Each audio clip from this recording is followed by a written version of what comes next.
Hi, this is Heather from Woolly Elephant. This is part 2 of my shawl surgery where I've cut my xanthe shawl in half because I missed a whole section out and I needed to put it back in, and I didn't want to have to pull it back all the way back because I'd finished the shawl off. So I thought I'd seen somebody doing it before on a jumper where they just cut it apart, so knitted in the next bit and then Kitchener stitched it back together. So I thought I'll have a go on this one. So if you've not seen part 1, go back and watch that one first. This is part 2 where I'm showing you how, after I've knitted it, I'm going to Kitchener stitch it back together. And this is my first time doing this to get the purl bumps at the front, and it's the first time I've done this cutting a garment or accessory and putting it back together. So I'll just switch views now. Right, so here we are. So you can see I've made a start already, and it seems to be working out okay. This is the whole lace panel that I'd missed out and knitted. I've knitted back in. That was another 50 rows of lace. I've had to, on the second piece, this is the other end, I've just had to knit a couple more rows on just to neaten the edges off, and I needed to put it in anyway because I needed to put my needle in the right direction. It was pointing in the wrong direction.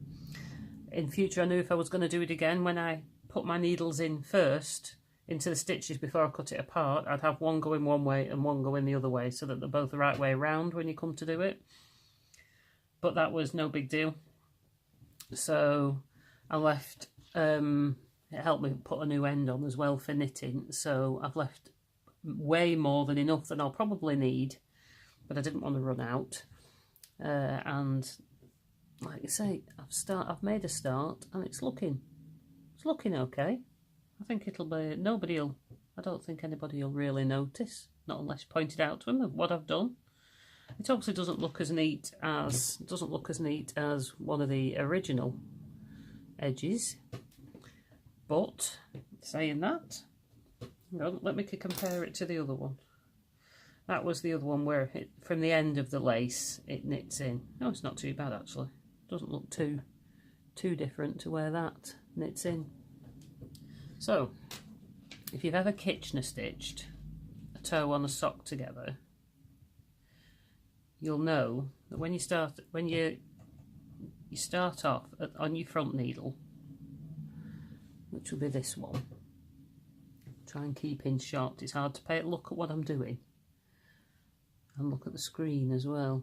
So you would start on your front needle, you'd knit one and pull that stitch off your needle, and then the next one you would purl through and leave that. Purl through as if you were going to purl the stitch, and you would leave that one on your needle.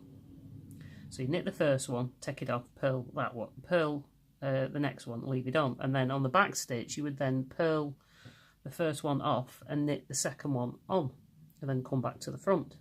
Well, to get the purl bumps at the front, you need to purl off the first stitch and knit on the second one,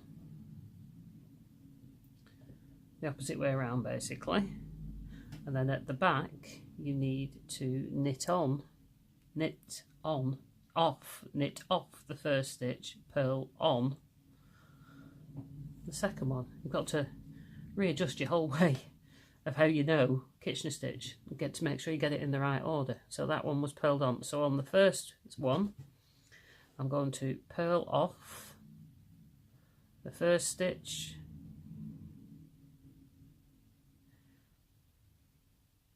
knit on the second one. Sorry, I had to think then, make sure I was doing it the right way around. And then on the back one, you're going to knit off the first stitch and purl on the second. And the easiest way to remember it is that second one that you've just done there, and that purl stitch is how you're going to start back at the front again. So you're going to purl off the first stitch. Sorry, my arms start going up when I'm doing this. Knit on the second one. And then at the back one, knit off and then purl on. Knit off, purl on. Sorry, I keep tapping the cameras on my right side, right next to my arm I'm using. So back again, so it would be purl off, knit on, and then knit off, purl on. So whatever you finish off. So this would then be purl off, knit on,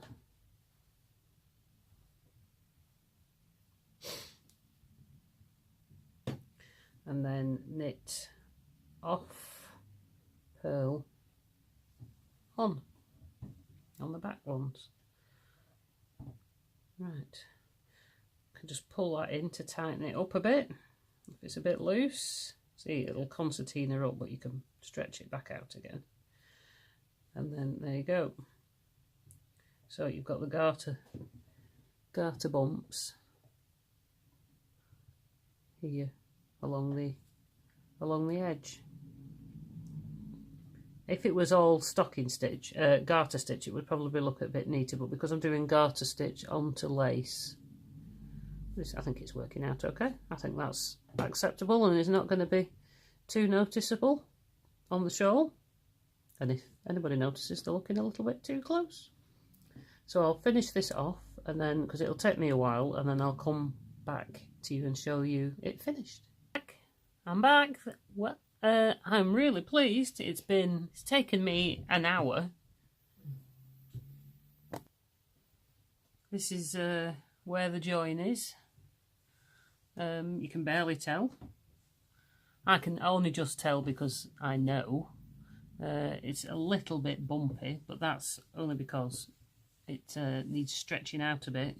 I can still tighten it up or loosen it a little bit. And I imagine when I'm going to try steam blocking this, so you can stretch that out, you can see the lace better. There's the lace. I imagine it's still going to block out quite a bit bigger. It's not wool, it's acrylic, so how well it will block out, I don't know, but I'm going to have a go at steaming it. But now at least I know it's big enough. So all I have left to do really is I'm going to have a go at steam blocking this end panel first, because it's quite curled and it's got a picot. You see that, a picot bind off, so it looks like it's got little bobbles all along the end. But if that won't lay flat, then I'm going to just rip back a couple of rows and then add a bit more garter stitch on the end, and then it'll be done. But I'm hoping I won't have to do that if that steams out. So that's the next thing I'm going to try. So from a very pleased Heather at Woolly Elephant, until you see Nikki wearing this on the wedding or on our next podcast, which we're hoping to film in the next few days, get back to podcasting again. So until I see you again, bye.